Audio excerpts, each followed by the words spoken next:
دعا.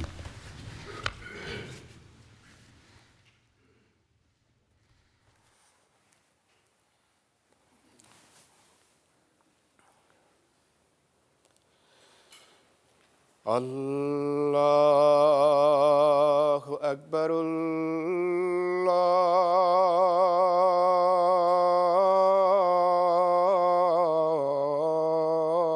الله أكبر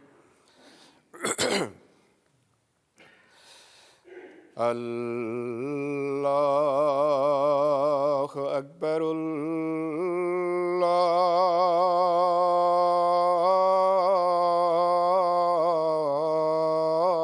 الله أكبر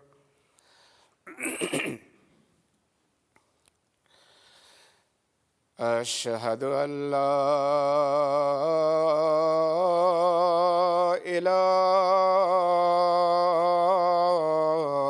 إله إلا الله أشهد أن لا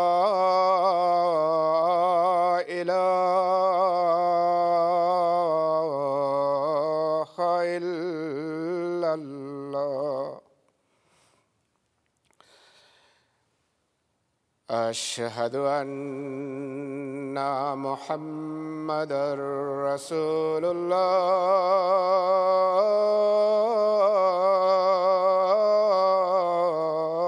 الله أشهد أن محمدًا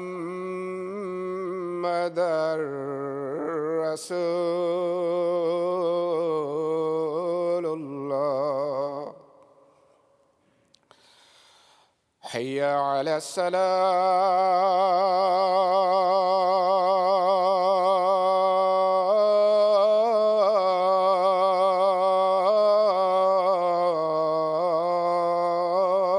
الصلاة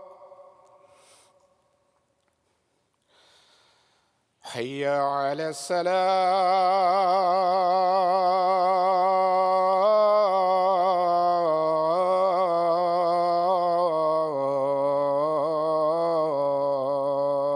الصلاة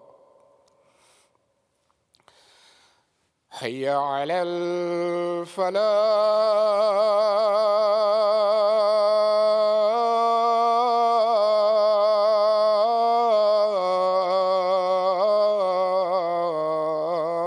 الفلاح حي على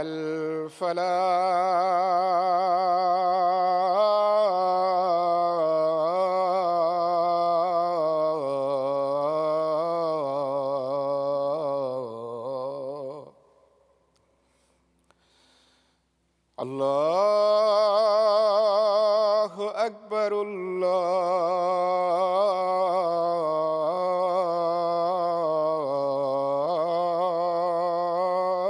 الله أكبر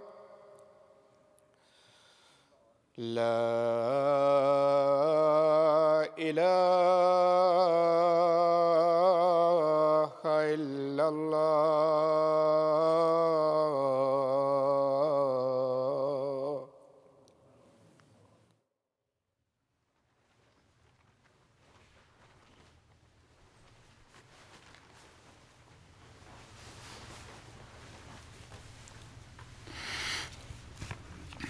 السلام علیکم ورحمۃ اللہ.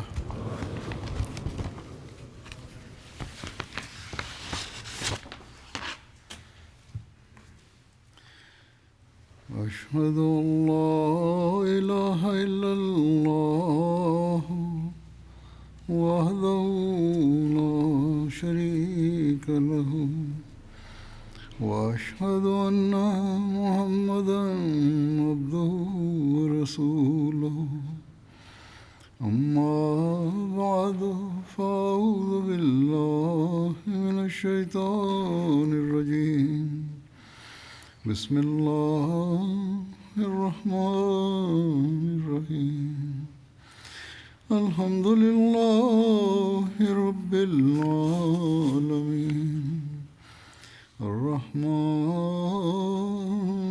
الرحيم مالك يوم الدين إياك نعبد وإياك نستعين اهدنا الصراط المستقيم صراط الذين أنعمت عليهم غير المغضوب عليهم ولا الضالين.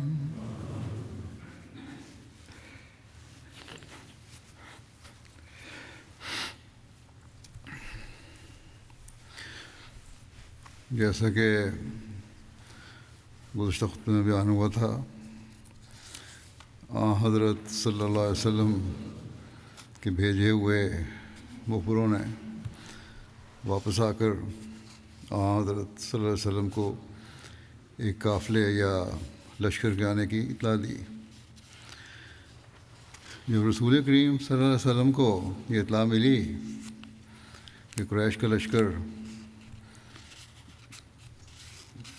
تجارتی قافلے کے بچاؤ کے لیے بڑا چلا آ رہا ہے، تو رسول اللہ صلی اللہ علیہ وسلم نے صحابہ کرام سے مشورہ طلب کیا اور انہیں قریش کی صورتحال سے آگاہ کیا.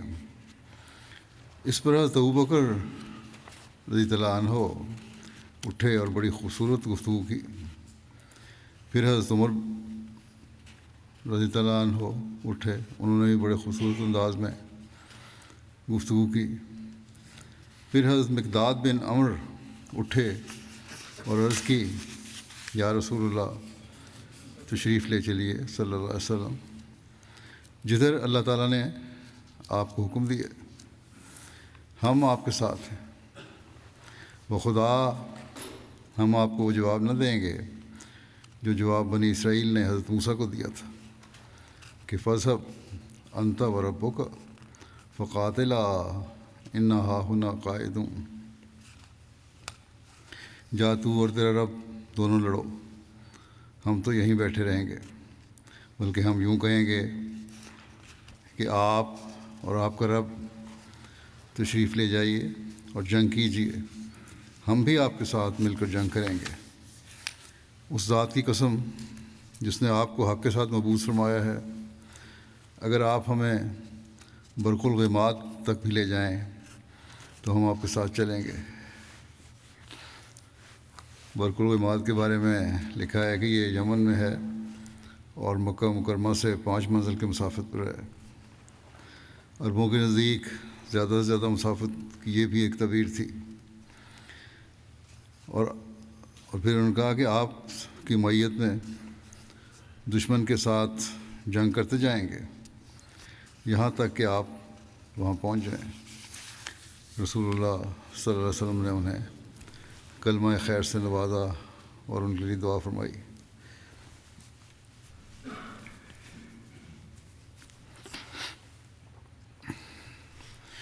ایک مصنف نے یہ لکھا ہے کہ برق الغماد مکے کے جنوب میں کم و بیش 430 کلومیٹر کے فاصلے پر عام شاہراہ سے ہٹ کر دور دراز مقام تھا، جو سفر کی دوری اور مشکل کے لیے بطور محاورہ بولا جاتا تھا. جیسا کہ اردو میں کہتے ہیں کوہ کاف دوری کے مفہوم کو واضح کرتا ہے. مطلب کہ جتنی مرضی دور تشریف لے جائیں ہم آپ کے ساتھ ہوں گے.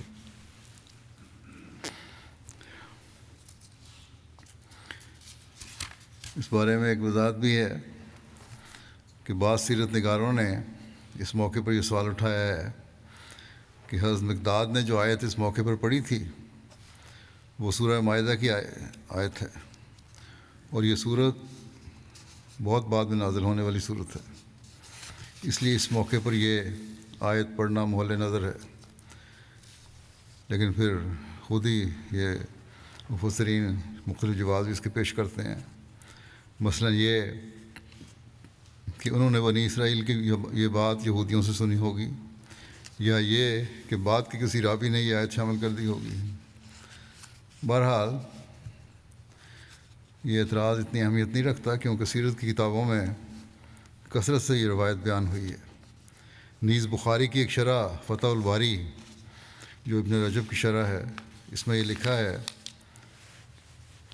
کہ مکمل سورہ مائدہ حجۃ الوداع کے موقع پر نازل ہونے والی بات درست نہیں، اس کی چند آیات کافی عرصہ پہلے نازل ہو چکی تھیں، انہیں میں سے ایک آیت حضرت مقداد نے بدر کے موقع پر تلاوت کی۔ لیکن بہرحال یہودیوں سے باتیں سنی تھیں، وہ بھی ہو سکتا ہے صحیح ہو۔ پھر بیان ہوا ہے کہ یہ تینوں یعنی حضرت ابوبکر، حضرت عمر اور حضرت مقداد مہاجرین میں سے تھے، اس لیے رسول اللہ صلی اللہ علیہ وسلم کی خواہش تھی کہ انصار کی رائے معلوم کریں۔ چنانچہ رسول اللہ صلی اللہ علیہ وسلم نے فرمایا، اے لوگو مجھے مشورہ دو۔ آپ صلی اللہ علیہ وسلم کی مراد انصار تھے، اور شاید اس کی ایک وجہ یہ بھی ہو کہ بیعت عقبہ کے وقت انہوں نے عرض کی تھی کہ یا رسول اللہ، بے شک ہم اس وقت تک آپ کے ذمہ سے بری ہیں جب تک آپ ہمارے شہر میں تشریف نہیں لاتے، لیکن جب آپ وہاں تشریف لے آئیں گے مدینے میں تو آپ ہمارے ذمہ ہوں گے۔ ہم ہر اس چیز سے آپ کا دفاع کریں گے جس سے ہم اپنے بچوں اور اپنی عورتوں کا دفاع کرتے ہیں۔ اس لیے رسول اللہ صلی اللہ علیہ وسلم یہ اندیشہ ظاہر کر رہے تھے کہ کہیں انصار صرف دشمن سے آپ کا دفاع کریں، اس دشمن سے آپ کا دفاع کریں جو مدینہ طیبہ پر اچانک چڑھائی کر دے، اور وہ یہ سمجھ رہے تھے ہوں کہ ان پر اپنے شہر سے باہر جا کر دشمن کا مقابلہ کرنا لازم نہیں۔ لیکن جب رسول اللہ صلی اللہ علیہ وسلم نے یہ بات فرمائی تو حضرت سعد بن معاذ نے آپ سے عرض کی کہ اے رسول اللہ، یوں لگتا ہے کہ حضور ہماری رائے پوچھ رہے ہیں۔ رسول کریم صلی اللہ علیہ وسلم نے فرمایا، بے شک۔ تو حضرت سعد گویا ہوئے، انہوں نے کہا کہ بے شک ہم آپ پر ایمان لے آئے ہیں، ہم نے آپ کی تصدیق کی ہے، اور ہم نے گواہی دی ہے کہ جو دین لے کر آپ تشریف لائے ہیں وہ حق ہے، اور اس پر ہم نے آپ کے ساتھ وعدے کیے ہیں، اور ہم نے آپ کا حکم سننے اور اس کو بجا لانے کے پختہ عہد کیے ہیں۔ یا رسول اللہ صلی اللہ علیہ وسلم، آپ تشریف لے چلیے جدھر آپ کا ارادہ ہے، ہم آپ کے ساتھ ہیں۔ اس ذات کی قسم جس نے آپ کو حق کے ساتھ مبعوث فرمایا، اگر آپ ہمیں سمندر کے پاس لے جائیں اور خود اس میں داخل ہو جائیں تو ہم بھی آپ کے ساتھ سمندر میں چھلانگ لگا دیں گے، ہم میں سے ایک شخص بھی پیچھے نہیں رہے گا۔ ہم اس بات کو ناپسند نہیں کرتے کہ آپ کل ہمیں ساتھ لے کر دشمن کا مقابلہ کریں، ہم جنگ میں صبر کرنے والے ہیں، دشمن سے مٹ بھیڑ کے وقت وفا دکھانے والے ہیں۔ ہمیں امید ہے کہ اللہ تعالی ہم سے آپ کو وہ کارنامے دکھائے گا جس سے آپ کی آنکھ ٹھنڈی ہو جائے گی، بس اللہ کی برکت پر آپ ہمیں لے کر روانہ ہو جائیے۔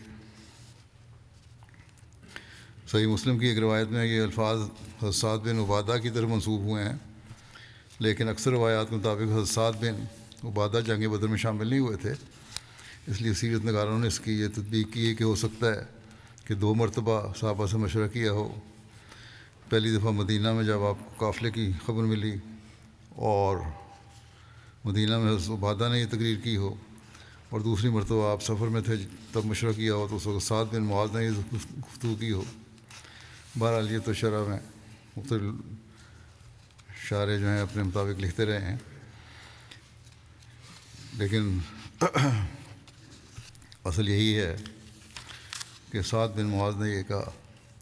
حضرت سعد کی یہ بات سن کر رسول اللہ صلی اللہ علیہ وسلم بہت زیادہ خوش ہوئے اور فرمایا، روانہ ہو جاؤ اور تمہیں خوشخبری ہو، اللہ تعالیٰ نے مجھے 2 گروہوں میں سے ایک گروہ پر غلبہ دینے کا وعدہ فرمایا ہے۔ خدا کی قسم، میں گویا اس وقت وہ جگہ دیکھ رہا ہوں جہاں دشمن کے آدمی قتل ہو کر گریں گے۔ آپ کے یہ الفاظ سن کر صحابہ خوش ہوئے، مگر ساتھ ہی انہوں نے حیران ہو کر عرض کیا، کیا اللہ ذکرتا لنا القتال ونستعد، یعنی یا رسول اللہ اگر آپ کو پہلے سے لشکر قریش کی اطلاع تھی تو آپ نے ہم سے مدینہ میں ہی جنگ کے احتمال کا ذکر کیوں نہ فرما دیا کہ ہم کچھ تیاری تو کر کے نکلتے.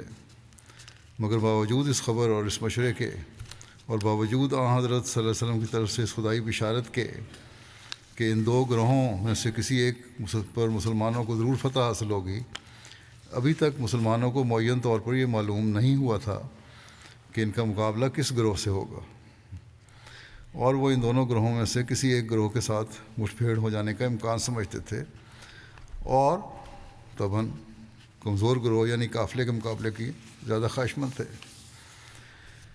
حضرت مسلم رضی اللہ عنہ نے اس بارے میں بیان فرمایا ہے کہ جب بدر کے موقع پر مدینہ سے باہر جنگ ہونے لگی تو رسول کریم صلی اللہ علیہ وسلم نے تمام صحابہ کو جمع کیا اور فرمایا، اے لوگو مجھے مشورہ دو، کیونکہ مجھے معلوم ہوا ہے کہ ہماری قافلے سے مٹ بھیڑ نہیں ہوگی بلکہ مکے کے لشکر سے ہمارا مقابلہ ہوگا.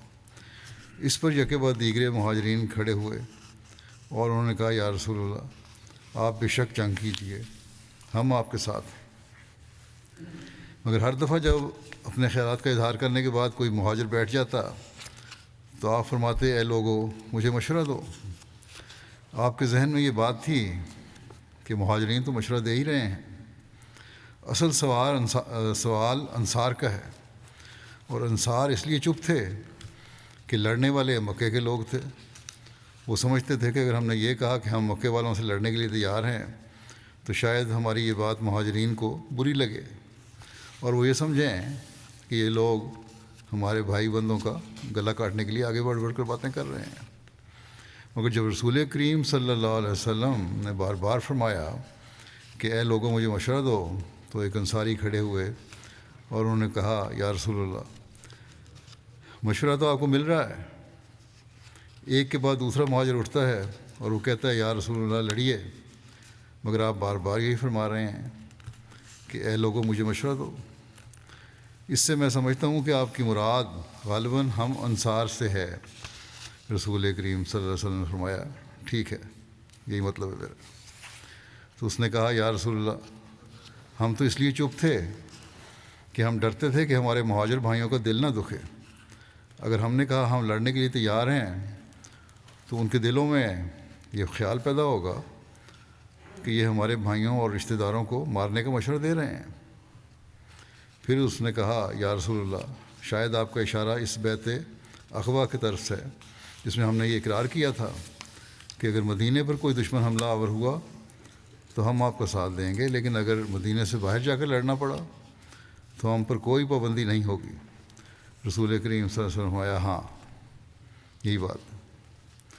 اس نے کہا، یا رسول اللہ جس وقت ہم نے وہ معاہدہ کیا تھا اس وقت ہمیں صحیح طرح معلوم نہیں تھا کہ آپ کی کیا شان ہے. یا رسول اللہ اب تو آپ کی صداقت ہم پر کھل چکی ہے اور آپ کا مقام ہم پر واضح ہو گیا ہے. اب کسی معاہدے کا کیا سوال ہے؟ سامنے سمندر ہے، آپ حکم دیجئے تو ہم اس میں اپنے گھوڑے ڈالنے کے لیے تیار ہیں. اور اگر لڑائی ہوئی تو خدا کی قسم ہم آپ کے دائیں بھی لڑیں گے اور بائیں بھی لڑیں گے اور آگے بھی لڑیں گے اور پیچھے بھی لڑیں گے، اور دشمن آپ تک نہیں پہنچ سکتا جب تک وہ ہماری لاشوں کو رونتا ہوا نہ گزرے. اس مشورے کے بعد رسول اللہ صلی اللہ علیہ وسلم وہاں سے روانہ ہوئے اور مختلف راستوں سے گزرتے ہوئے بدر کے قریب نزول فرمایا.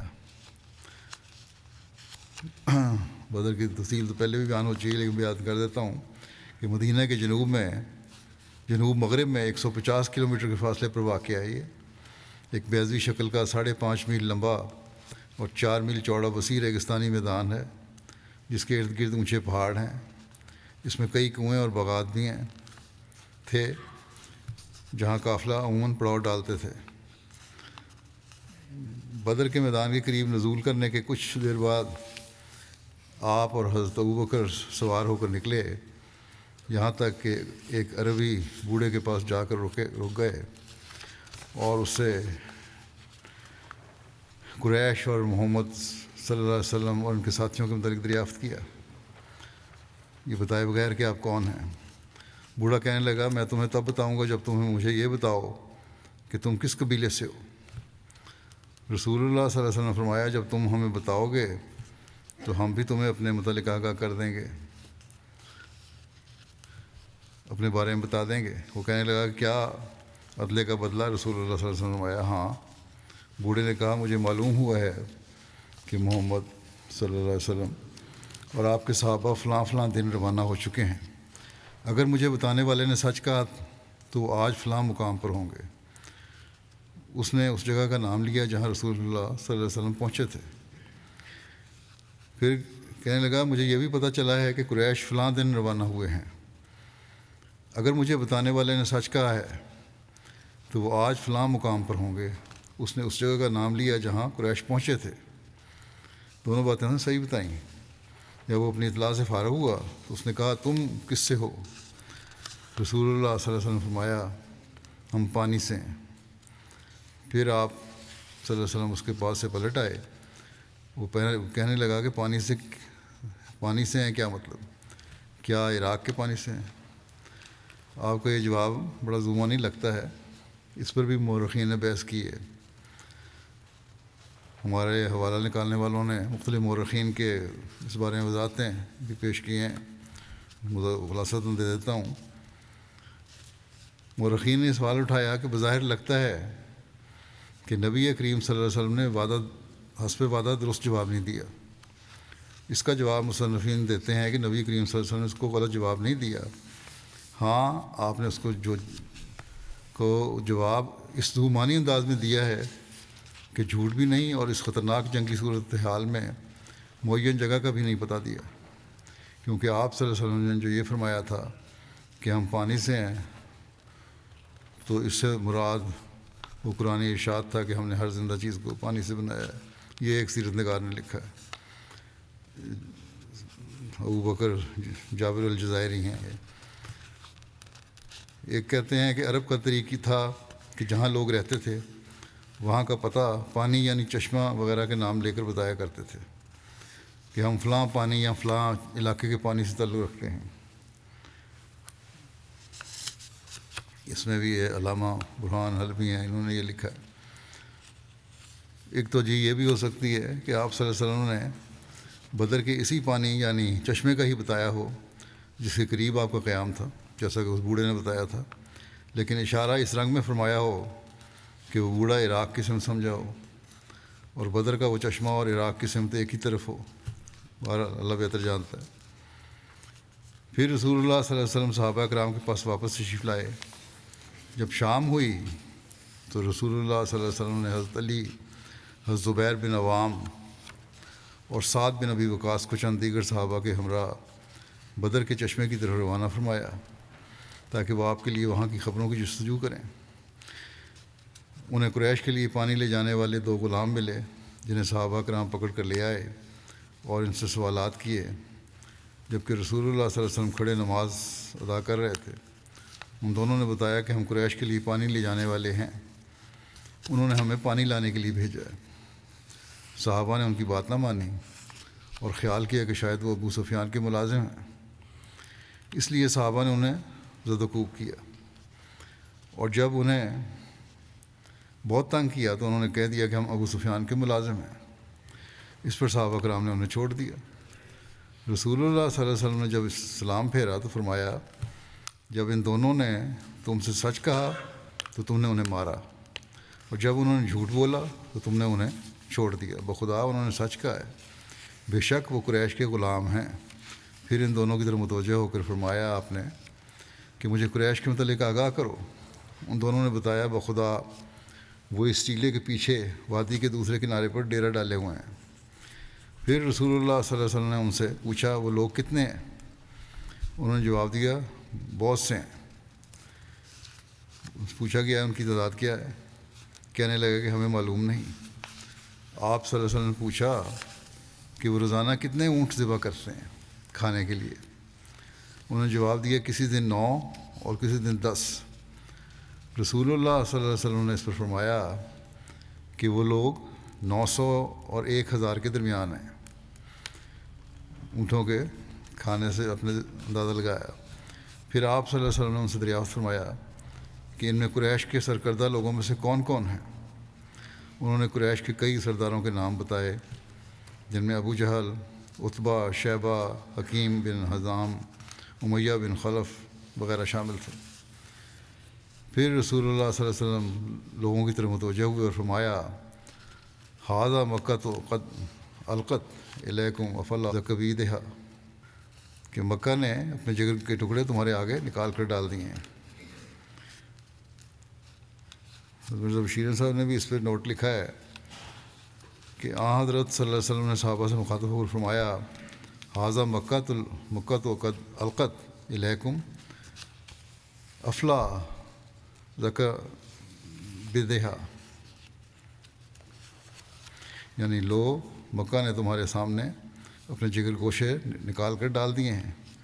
یہ نہایت دانش مندانہ اور حکیمانہ الفاظ تھے جو آپ صلی اللہ علیہ وسلم کی زبان مبارک سے بے ساختہ طور پر نکلے، کیونکہ بجائے اس کے قریش کے اتنے نامور رؤساء کا ذکر آنے سے کمزور طبیعت مسلمان بے دل ہوتے، ان الفاظ نے ان کی قوت متخیلہ کو اس طرف مائل کر دیا، انہوں نے سوچ کو اس طرف مائل کر دیا کہ گویا ان سرداران قریش کو تو خدا نے مسلمانوں کا شکار بننے کے لیے بھیجا ہے۔ اس کے بعد رسول اللہ صلی اللہ علیہ وسلم نے اپنے لشکر کو حرکت دی تاکہ مشرکین سے پہلے بدر کے چشمے پر پہنچ جائیں اور مشرکین کو مسلط نہ ہونے دیں۔ چنانچہ عشاء کے وقت آپ نے بدر کے قریب ترین چشمے پر نزول فرمایا۔ اس موقع پر حضرت حباب بن منذر نے ایک مشورہ دیا تھا، جب حضور صلی اللہ علیہ وسلم بدر میں پانی کے قریب ترین چشمے پر پڑاؤ نے بدر کے قریب ترین چشمے پر پڑاؤ ڈالا تو حباب بن منذر نے عرض کیا، یا رسول اللہ، کیا آپ نے حکم الہی سے اس جگہ قیام کیا ہے کہ ہم یہاں سے نہ آگے بڑھ سکتے ہیں اور نہ پیچھے ہٹ سکتے ہیں، یا یہ صرف آپ کی رائے اور جنگی چال ہے؟ حضور صلی اللہ علیہ وسلم نے فرمایا کہ یہ صرف ایک رائے ہے اور جنگی چال ہے۔ تب حضرت حباب نے عرض کیا کہ یہ جگہ مناسب نہیں، بلکہ آپ لوگوں کو یہاں سے ہٹا لیجیے اور وہاں قیام کیجیے جو دشمن کے پانی سے قریب ترین جگہ ہو، اور اس کے علاوہ جتنے کنویں ہیں ان کو بند کر دیا جائے اور اپنے لیے ایک حوض تیار کر لیا جائے جس کو پانی سے بھر دیا جائے۔ اس کے بعد ہم دشمن سے مقابلہ کرتے ہیں تو ہمیں پینے کے لیے پانی میسر ہوگا اور دشمن پانی سے محروم رہے گا۔ حضور صلی اللہ علیہ وسلم نے فرمایا کہ تمہاری رائے بہت درست ہے، اور پھر حضور صلی اللہ علیہ وسلم لشکر سمیت اس پانی پر آئے جو قریش سے قریب تر تھا، اور وہاں پڑاؤ کیا، اور آپ کے حکم سے باقی کنویں بیکار کر دیے گئے، اور جس کنویں پر پڑاؤ ڈالا گیا اس پر ایک حوض بنا کر اس کو پانی سے بھر دیا گیا۔ سیرت ابن ہشام میں یہ حوالہ ہے۔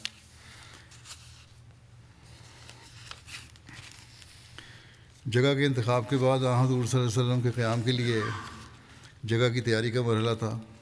چنانچہ سعد بن معاذ رئیس اوس کی تجویز سے صحابہ نے میدان کے ایک حصے میں حضرت صلی اللہ علیہ وسلم کے واسطے ایک سائبان تیار کیا۔ حضرت سعد بن معاذ نے حضور سے عرض کیا کہ یا رسول اللہ، کیا ہم آپ کے لیے ایک سائبان نہ تیار کر دیں تاکہ آپ اس میں قیام فرما سکیں؟ اس بارے میں مرزا بشیر احمد صاحب نے جو تفصیل بیان کی ہے وہ پہلے بھی ایک دفعہ بیان ہو چکی ہے، لیکن یہاں بھی ضروری ہے بیان کرنا۔ سعد بن معاذ رئیس اوس کی تجویز سے صحابہ نے میدان کے ایک حصے میں حضرت صلی اللہ علیہ وسلم کے واسطے ایک سائبان سا تیار کر دیا، اور سعد نے حضرت صلی اللہ علیہ وسلم کی سواری سائبان کے پاس باندھ کر عرض کیا، یا رسول اللہ، آپ اس سائبان میں تشریف رکھیں اور ہم اللہ کا نام لے کر دشمن کا مقابلہ کرتے ہیں۔ اگر خدا نے ہمیں فتح دی تو یہی ہماری آرزو ہے، لیکن اگر خدا نخواستہ معاملہ دگرگوں ہوا، اس کے علاوہ کچھ ہوا، ہماری شکست ہوئی، تو آپ اپنی سواری پر سوار ہو کر جس طرح بھی ہو مدینہ پہنچ جائیں۔ وہاں ہمارے ایسے بھائی بند موجود ہیں جو محبت و اخلاص میں ہم سے کم نہیں ہیں، لیکن چونکہ ان کو یہ خیال نہیں تھا کہ اس مہم میں جنگ پیش آ جائے گی، اس لیے وہ ہمارے ساتھ نہیں آئے، ورنہ ہرگز پیچھے نہ رہتے۔ لیکن جب انہیں حالات کا علم ہوگا تو وہ آپ کی حفاظت میں جان تک لڑا دینے سے دریغ نہیں کریں گے۔ یہ ساتھ کا جوش اخلاص تھا جو ہر حالت میں قابل تعریف ہے، ورنہ بھلا خدا کا رسول اور میدان سے بھاگے، یہ کس نے ہو سکتا ہے؟ چنانچہ حنین کے میدان میں ہم نے دیکھا کہ 12,000 کی فوج تھی مسلمانوں کی، انہوں نے پیٹھ دکھائی مگر مرکز توحید یعنی حضرت صلی اللہ علیہ وسلم اپنی جگہ سے متزلزل نہیں ہوئے۔ بہرحال صاحبان تیار کیا گیا اور سعد اور بعض دوسرے انصار اس کے گرد پیرا دینے کے لیے کھڑے ہو گئے۔ حضرت صلی اللہ علیہ وسلم نے اور صلی اللہ علیہ وسلم حضرت ابوبکر نے اسی صاحبان میں رات بسر کی۔ ایک روایت میں یہ بھی ذکر ہے کہ حضرت ابوبکر صاحبان میں ننگی تلوار سونت کر آپ کے پاس حفاظت کے لیے کھڑے رہے، اور حضرت صلی اللہ علیہ وسلم رات بھر خدا کے حضور گریہ وزاری سے دعائیں کرتے رہے، اور لکھا ہے کہ سارے لشکر میں صرف آپ ہی تھے جو رات بھر جاگے، باقی سب لوگ باری باری اپنی نیند سو لیتے تھے۔ حضرت مسلم موعود نے اس بارے میں بیان فرمایا ہے کہ جب بدر کے میدان میں پہنچے تو صحابہ نے ایک اونچی جگہ بنا کر رسول کریم صلی اللہ علیہ وسلم کو وہاں بٹھا دیا، اور پھر انہوں نے ایک دوسرے سے مشورہ کر کے دریافت کیا کہ سب سے زیادہ تیز رفتار اونٹنی کس کے پاس ہے۔ چنانچہ سب سے زیادہ تیز رفتار اونٹنی لے کر انہوں نے رسول کریم صلی اللہ علیہ وسلم کے قریب باندھ دی۔ رسول کریم صلی اللہ علیہ وسلم نے اسے دیکھا تو فرمایا یہ کیا ہے؟ انہوں نے کہا یا رسول اللہ، ہم تھوڑے ہیں اور دشمن بہت زیادہ ہے، ہم ڈرتے ہیں کہ کہیں ہم تمام کے تمام اس جگہ شہید نہ ہو جائیں، ہمیں اپنی موت کا تو کوئی غم نہیں یا رسول اللہ، ہمیں آپ کا خیال ہے کہ آپ کو کوئی تکلیف نہ ہو، ہم اگر مر گئے تو اسلام کو کچھ نقصان نہیں ہوگا، لیکن آپ کے ساتھ اسلام کی زندگی وابستہ ہے، بس ضروری ہے کہ ہم آپ کی حفاظت کا سامان کر دیں یا رسول اللہ صلی اللہ علیہ وسلم۔ حضرت ابوبکر رضی اللہ عنہ کو ابوبکر کو ہم نے آپ کی حفاظت کے لیے مقرر کر دیا ہے، اور یہ ایک نہایت تیز رفتار اونٹنی آپ کے قریب باندھ دی ہے۔ اگر خدا نہ خواستہ ایسا وقت آئے کہ ہم ایک ایک کر کے یہاں ڈھیر ہو جائیں تو یا رسول اللہ یہ اونٹنی موجود ہے، اس پر سوار ہو جائیے اور مدینہ پہنچ جائیے، وہاں ہمارے کچھ اور بھائی موجود ہیں، انہیں معلوم نہ تھا کہ جنگ ہونے والی ہے، اگر معلوم ہوتا تو وہ بھی ہمارے ساتھ شامل ہوتے، آپ ان کے پاس پہنچ جائیے، وہ آپ کی حفاظت کریں گے اور دشمن کی شر سے آپ محفوظ رہیں گے۔ لیکن بہرحال اصل میں تو ان کی بات نہیں ماننی تھی اور نام مان سکتے تھے، لیکن یہ ایک جذبہ تھا جو ان صحابہ کا تھا۔ حضرت مسلم موعود اس ضمن میں اور فرماتے ہیں کہ حضرت علی رضی اللہ عنہ نے ایک دفعہ فرمایا کہ صحابہ میں سب سے زیادہ بہادر اور دلیر حضرت ابوبکر رضی اللہ عنہ تھے، اور پھر انہوں نے کہا کہ جنگ بدر میں جب رسول کریم صلی اللہ علیہ وسلم کے لیے ایک علیحدہ چبوترا بنایا گیا تو اس وقت سوال پیدا ہوا کہ آج رسول کریم صلی اللہ علیہ وسلم کی حفاظت کا کام کس کے سپرد کیا جائے۔ اس پر حضرت ابوبکر رضی اللہ عنہ فوراً ننگی تلوار لے کر کھڑے ہو گئے، اور انہوں نے اس انتہائی خطرے کے موقع پر نہایت دلیری کے ساتھ آپ کی حفاظت کا سر انجام دیا۔ بہرحال صبح کے وقت قریش اپنے مقام سے آگے بڑھے، جب رسول اللہ صلی اللہ علیہ وسلم نے ان کو دیکھا تو فرمایا اے اللہ، یہ قریش غرور اور تکبر کے ساتھ تجھ سے لڑنے اور تیرے رسول کی تکذیب کے لیے آ گئے ہیں، تو نے جو مجھ سے نصرت کا وعدہ فرمایا ہے اسے پورا کر اور آج ہی ان کا خاتمہ کر دے۔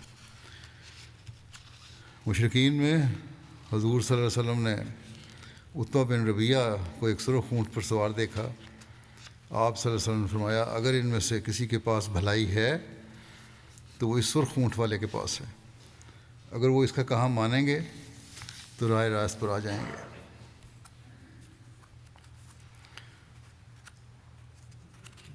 کفار کا حضور صلی اللہ علیہ وسلم کے حوض سے پانی پینے کا بھی واقعہ ملتا ہے، باوجود کہ پانی پہ قبضہ تھا، لیکن جب یہ لوگ یعنی قریش بدر کے میدان میں اترے تو ان میں سے ایک گروہ حضور صلی اللہ علیہ وسلم کے حوض پر آ کر پانی پینے لگا. ان میں حکیم بن حزام بھی شامل تھے. رسول اللہ صلی اللہ علیہ وسلم نے فرمایا ان کو پانی پینے دو. اس دن ان میں سے جس نے بھی حوض سے پانی پیا وہ سب قتل ہوئے سوائے حکیم بن حزام کے جو اس کے بعد مسلمان ہو گئے تھے. وہ بھی قسم اٹھاتے تھے تو یوں کہتے تھے کہ اس ذات کی قسم جس نے مجھے غزوہ بدر کے دن نجات دی تھی.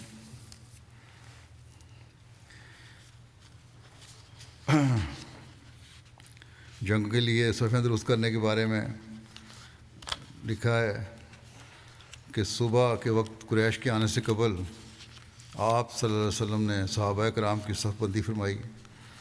آپ صلی اللہ علیہ وسلم تیر کے ساتھ صفیں درست کر رہے تھے.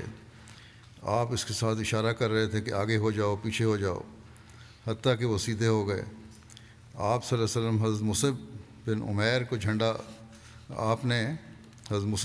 جھنڈا عطا فرمایا جسے انہوں نے اس مقام پر رکھ دیا جہاں آپ صلی اللہ علیہ وسلم نے ان کو حکم فرمایا تھا. حضور اکرم صلی اللہ علیہ وسلم صفوں کا جائزہ لینے لگے. آپ کا رخ مغرب کی طرف تھا. اس سارے عرصے میں جب یہ ہم صفیں درست فرما رہے تھے ایک عجیب واقعہ کا ذکر بھی ملتا ہے جو حضرت سواد بن غزیہ کا ہے جس سے محبت رسول صلی اللہ علیہ وسلم کا اظہار ہوتا ہے. لکھا ہے کہ غزوہ بدر میں صفیں سیدھی کرتے وقت جب حضور صلی اللہ علیہ وسلم کا گزر سواد بن غزیہ کے پاس سے ہوا تو وہ صف سے باہر نکلے ہوئے تھے. آپ صلی اللہ علیہ وسلم ان کے پیٹ پر تیر لگا کر اشارہ کیا کہ اے سواد سیدھے کھڑے ہو جاؤ. آپ حضرت سواد نے عرض کیا یا رسول اللہ صلی اللہ علیہ وسلم آپ نے مجھے تکلیف دی ہے. آپ کو اللہ تعالیٰ نے عدل و انصاف کے ساتھ مبعوث فرمایا ہے. آپ مجھے بدلہ دیں. میرے پیٹ پہ آپ نے تیر مارا ہے. حضور صلی اللہ علیہ وسلم نے اپنا پیٹ سے کپڑا اٹھایا اور فرمایا بدلہ لے لو. حضرت سواد آپ سے بغلگیر ہو گئے اور آپ کے جسم کا بوسہ لینے لگے. حضور صلی اللہ علیہ وسلم نے پوچھا اے سواد تو نے ایسا کیوں کیا؟ اس نے عرض کیا یا رسول اللہ صلی اللہ علیہ وسلم آپ دیکھ رہے ہیں کہ یہ کیا وقت ہے؟ جنگ کا وقت ہے. پتہ نہیں میں زندہ رہوں کہ نہیں. میں نے چاہا کہ آپ کے ساتھ میرے آخری لمحات جو گزریں وہ اس طرح کہ میرا جسم آپ کے جسم مبارک سے مس کرے. حضور صلی اللہ علیہ وسلم نے ان کے لیے دعائے خیر فرمائی. یہ تھا محبت و عشق کے نظارے. باقی انشاءاللہ آئندہ بیان کروں گا. تو کچھ مرحومین کا ذکر بھی کرنا چاہتا ہوں جس میں ایک ہیں کرم کاری محمد عاشق صاحب جو جامعہ احمدیہ کے استاد تھے اور مدرسۃ الحفظ کے نگران اور پرنسپل تھے. ان کی گزشتہ دنوں میں 85 سال کی عمر میں وفات ہوئی ہے. انا للہ و انا الیہ راجعون. اللہ تعالیٰ کے فضل سے موسی تھے. قاری عاشق صاحب وہ قرآن کریم حفظ کرنے اور تجوید سیکھنے کے بعد احمدیت قبول کرنے سے پہلے پاکستان کے مختلف مقامات پر اہل حدیث کے مدارس میں درس و تدریس کا موقع ملا. خود انہوں نے بیعت کی تھی. قاری عاشق صاحب بیعت سے پہلے اہل حدیث مسلک سے تعلق رکھتے تھے. قاری صاحب نے خود اپنے بارے میں بیان کیا ہے, کتاب لکھوائی تھی جو کہتے ہیں 1957 کا واقعہ ہے. جب میں کراچی میں تھا وہاں بعض اہل علم دوستوں کے ساتھ اٹھنا بیٹھنا تھا. میں اکثر ان کے پاس چلا جاتا, وہاں پر اخبار کا مطالعہ کرتا اور کچھ علماء کے ساتھ مجلس بھی رہتی. ایک دن میں وہاں بیٹھ کر اخبار پڑھ رہا تھا کہ ایک دوست جن کے زیر مطالعہ حضرت مسیح علیہ السلام کی کوئی کتاب تھی کہنے لگے یار کمال ہے. میں نے کہا بھائی کیا کمال ہے؟ کہنے لگے ہمارے علماء کرام مختلف آیات کے ناسخ و منسوخ کا عقیدہ رکھتے ہیں جبکہ مرزا غلام احمد صاحب قادیانی کہتے ہیں کہ قرآن کریم کا ایک شوشہ بھی منسوخ نہیں. تو کہتے ہیں قاری صاحب کہ مجھے اس بات پہ تجسس پیدا ہوا. میں نے سوچا کہ تحقیق کی جائے اس بارے میں کہ یہ سچے ہیں یا جھوٹے ہیں. پھر انہوں نے لکھا, اپنے لکھوایا اپنی خود نوشت میں کہ ایک دن میں احمدیت کے بارے میں تعارف حاصل کرنے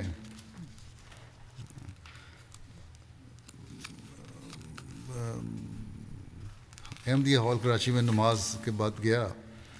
ملاقات ایک احمدی سے ہوئی.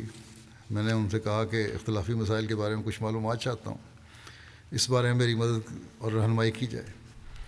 وہاں بیٹھے ایک دوست مجھے احمدیہ ہال سے اپنے گھر لے گئے, مجھے کچھ کتب پڑھنے کے لیے دیں. میں نے وہ کتب مطالعہ کی اور اپنے انہی اہل علم دوستوں میں سے ایک مولوی صاحب کو دکھائیں کہ یہ تو عین اسلام ہے. مولوی صاحب نے کہا آپ بہت شریف النفس ہیں, آپ کو نہیں معلوم, اس لیے میں آپ کو بتاتا ہوں کہ مرزا صاحب کی چھوٹی سی کتابوں میں جو عقائد درج ہیں وہ اسلام کے مطابق ہیں. یہ وہ کتب ہیں جو انہوں نے شروع زمانے میں تحریر کی تھی, لیکن بڑی کتب جو بعد میں تحریر کی گئی ہیں ان میں مرزا صاحب نے جھوٹے خیالات اور عقائد لکھے ہیں. حالانکہ براہین احمدیہ شروع میں لکھی گئی تھی اور وہی اسلام کی اصل تھی, اور بعد میں بھی کتابیں ہیں بہرحال. لیکن جو ان کا رابطہ تھا, اس کے بعد پھر قاری صاحب گئے, ان سے کہا کہ کوئی بڑی کتاب دیں, تو انہوں نے بہرحال کوئی عذر پیش کی ہے بڑی کتابیں دینے میں. حالانکہ حضرت مسلم اسلام کی کتب میں کوئی تضاد نہیں ہے, چاہے وہ پہلی کتابیں ہیں یا آخری کتابیں ہیں بعد کی لکھی ہوئی. کیا حکمت تھی اس احمدی کی, کیوں نہیں دی, اللہ تعالیٰ بہتر جانتا ہے. لیکن بہرحال اس کے بعد پھر قاری صاحب کا رابطہ ان سے ختم ہو گیا. اس کے بعد قاری صاحب کی خود نوشت سوانے کے مطابق معلوم ہوتا ہے کہ ایک خاص خدائی تقدیر نے ان کے دل میں ایک تڑپ پیدا کر دی تھی, اور قاری صاحب متعدد مواقع پر رواں تشریف لاتے رہے اور مقامی سطح پر احمدی احباب سے رابطہ کرتے رہے, دعائیں بھی کرتے رہے. اسی دعا کی کیفیت میں انہیں متعدد خوابیں بھی آئیں. انہی خوابوں میں ایک خواب یہ بھی تھی کہ اسمعوا صوت السماء جاء المسیح, کہ آسمان کی آواز سنو کہ مسیح آ گیا.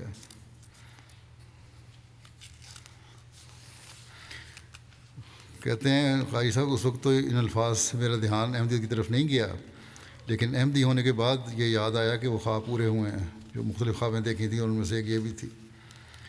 قاری صاحب لکھتے ہیں کہ جب میں اپنی زندگی کے واقعات پر نظر ڈالتا ہوں تو سوچتا ہوں کہ اللہ تعالیٰ کا محض فضل تھا کہ میری توجہ بار بار جماعت احمدیہ کی طرف مبذول ہوتی رہی اور مجھے ہدایت نصیب ہو گئی.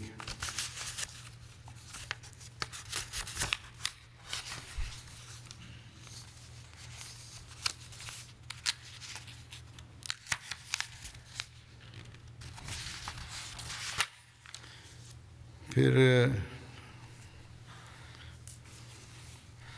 لکھتے ہیں کہ انصار اللہ کے اجتماع پر شیخ عبد القادر صاحب مربی سلسلہ سوداگر مل مربی سلسلہ لاہور کے ساتھ ملاقات ہوئی. کہتے ہیں میں نے اجتماع کے پہلے دن انصار کے اجتماع پہ گئے تھے, احمدی بیعت نہیں کی تھی اس وقت. پہلے دن کے سارے پروگرام دیکھے. غالباً اجتماع کے دوسرے یا تیسرے دن میں نے اس خواہش کا اظہار کیا کہ میری بیعت کروا دی جائے. چنانچہ ہم دفتر اصلاح ارشاد مرکز میں گئے اور خاکسار بیعت فارم پر کر کے احمدیت کے نور سے منور ہو گیا.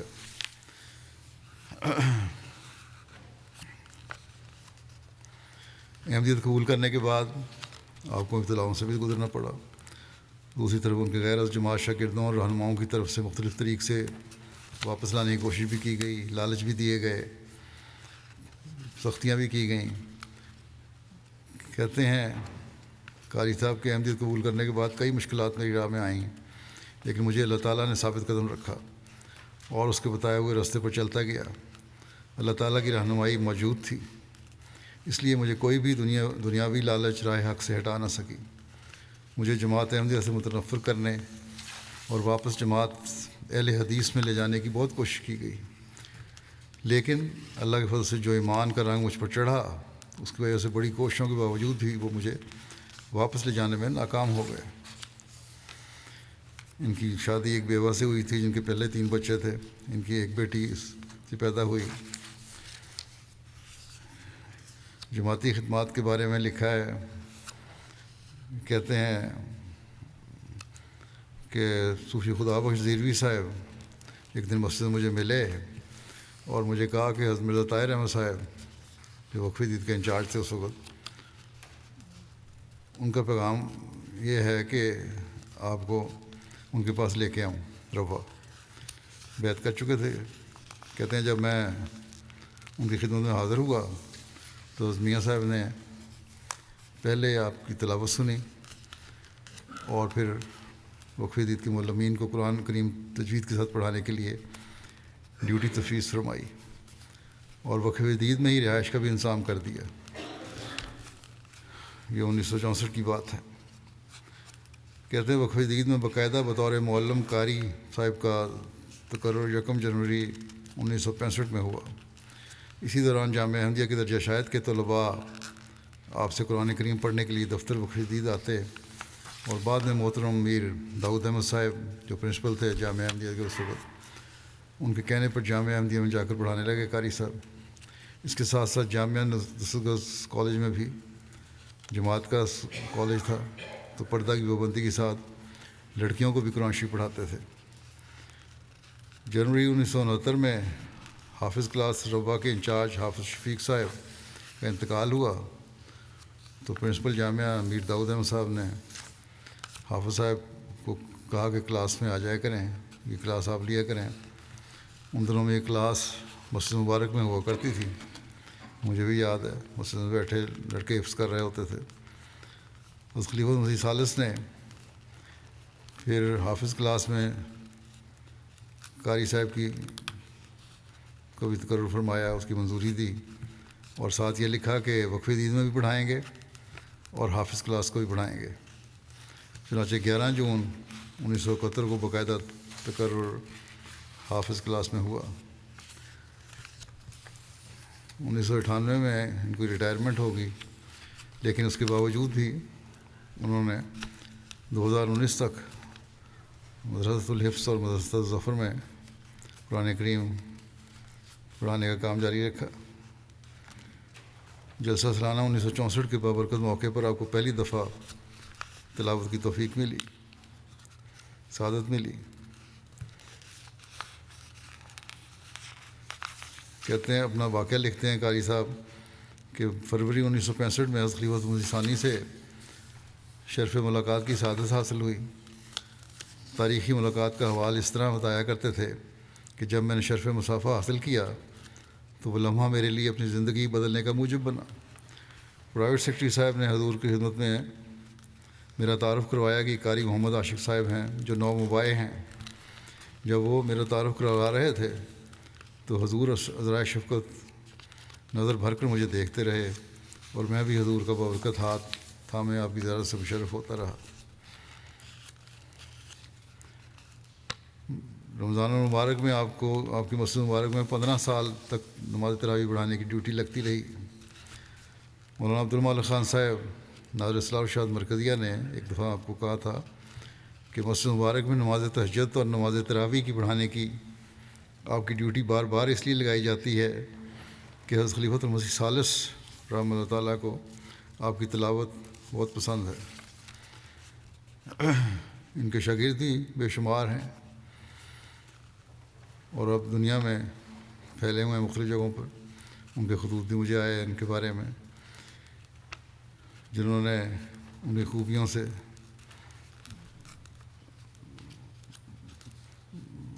فیض پایا، ان کے علم سے فیض پایا، اس کا ذکر کرتے ہیں. اللہ تعالیٰ مرحوم کے درجات بلند فرمائے اور ان کی اولاد اور نسل میں بھی ان کی خواہش کے مطابق دعاؤں اور اخلاص کی حالت پیدا کرے.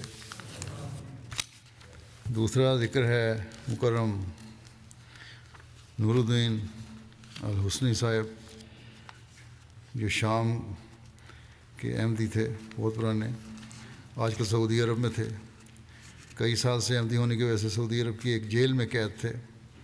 اسیر رائے مولا تھے. یہ بیماری اور سختیوں کے باوجود ایمان پر ثابت قدم رہے اور بالآخر اسیری کے دوران ہی 25 مئی میں تقریباً 82 سال کی عمر میں ان کی وفات ہوئی. انا للہ و انا الیہ راجعون. ان کے والد الحاج عبدالرؤوف الحسنی صاحب نے 1938 میں بیعت کی تھی. مکرم منیر الحسنی صاحب سابق امیر جماعت شام مرحوم نور الدین الحسنی صاحب کے تایا تھے. مرحوم نے بچپن سے ہی اسلامی اخلاق و اقدار اور خلافت کی محبت کے ماحول میں پرورش پائی۔ آپ کی عمر 13-14 سال تھی جب آپ کے والد صاحب فوت ہو گئے۔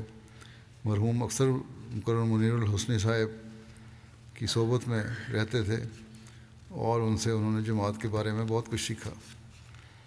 حضرت مسلم موعود رضی اللہ عنہ جب 1955 میں دمشق تشریف لے گئے تو مرحوم کے چچا مکرم بدر الدین الحسنی صاحب کے گھر ٹھہرے۔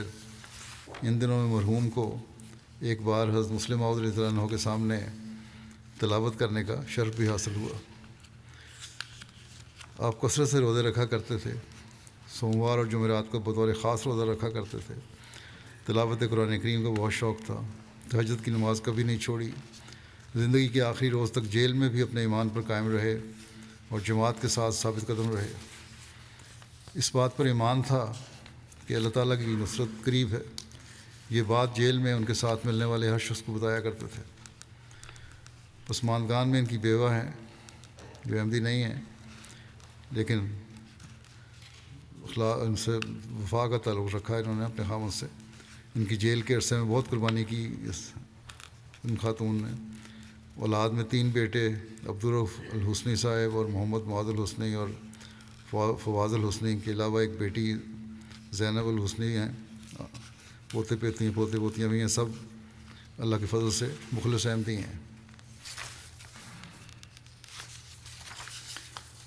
مرحوم کے بیٹے معاذ الحسنی صاحب کہتے ہیں کہ میرے والد صاحب چاہتے تھے کہ ہم سب بہن بھائی اپنی پوری تسلی کر کے جماعت میں داخل ہوں، اور الحمدللہ کہ ہم نے پورے ایمان کے ساتھ بیعت کی۔ اور سعودی عرب میں جب تھے جماعت کی تلاش شروع کی، پھر ہاشم صاحب مرحوم جو UK کے رہنے والے تھے، وہاں کام کرتے تھے، ان سے ملاقات ہوئی، پھر رابطہ ہوا اور آخر دم تک جماعتی کاموں میں کہتے ہیں ہمارے والد مصروف رہے۔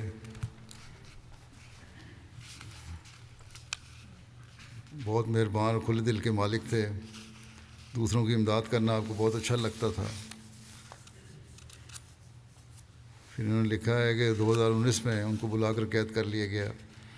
کافی کوشش اور تگ و دو کے بعد پتہ چلا کہ والد صاحب پر احمدی ہونے اور سوشل میڈیا پر اس کی تبلیغ کرنے کا الزام ہے۔ 2 سال تک کہتے ہیں ہم نے ان کی رہائی کے لیے ہر قسم کی کوشش کی، کئی وکیلوں کی خدمات حاصل کیں، ان کی رہائی کا حکم بھی صادر ہوا اور رہائی بھی عمل میں آ گئی، لیکن رہائی کے چند گھنٹے بعد پولیس نے ان کو فون کر کے پولیس اسٹیشن بلایا اور دوبارہ گرفتار کر لیا، اور اس دفعہ پہلے سے زیادہ سختی کی گئی ان پر۔ ان سے ملاقات کرنے کی اجازت نہیں تھی، فون پر بات کرنے کی اجازت نہیں ملی۔ ان کی صحت خراب تھی، بیماری بڑھاپے کی وجہ سے بیمار بھی ہوتے رہے، ہسپتال بھی جاتے رہے، لیکن ان کے گھر والوں سے ان کی ملاقات نہیں ہوئی۔ ان کے بڑے بیٹے عبدالرؤف الحسنی ہیں جو کینیڈا میں ہیں، وہ بھی لکھتے ہیں ان کے بارے میں کہ جماعت کے لیے بہت اخلاص و محبت رکھتے تھے، اپنے عقیدے پر مضبوطی سے قائم تھے،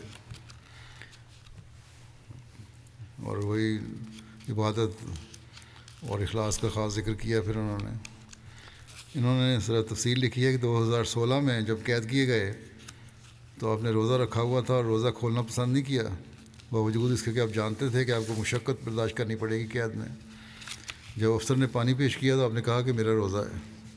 پھر نماز عصر پڑھنے کی اجازت مانگی، اس نے اجازت دے دی، آپ نے نماز پڑھی اس کے سامنے، تو اس کے بعد کہنے لگا کہ آپ لوگ تو ہماری طرح نماز پڑھتے ہیں، لیکن بہرحال اس کا اثر ہوا اس پر، اس نے چھوڑ دیا ان کو اس وقت۔ پھر دسمبر 2019 میں بغیر کوئی وجہ بتائے دوبارہ پولیس نے پکڑ لیا اور جیل میں ڈال دیا، اور اسی اسیری کی حالت میں ان کی وفات ہو گئی۔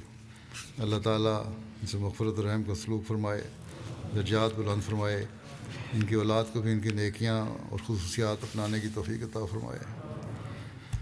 نماز کے بعد میں نماز جنازہ ہی پڑھاؤں گا انشاءاللہ۔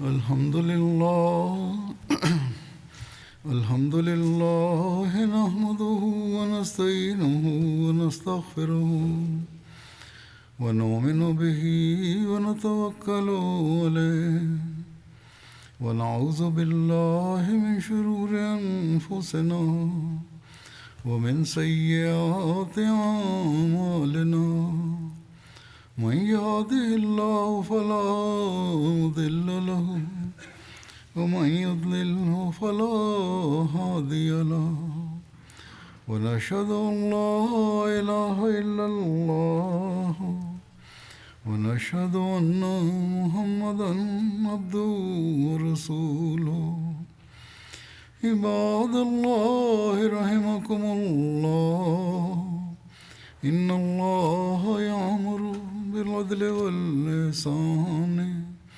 وإيتاء ذي القربى وينهى عن الفحشاء والمنكر والبغي يعظكم لعلكم تذكرون اذكروا الله يذكركم وادعوه يستجب لكم ولذكر الله أكبر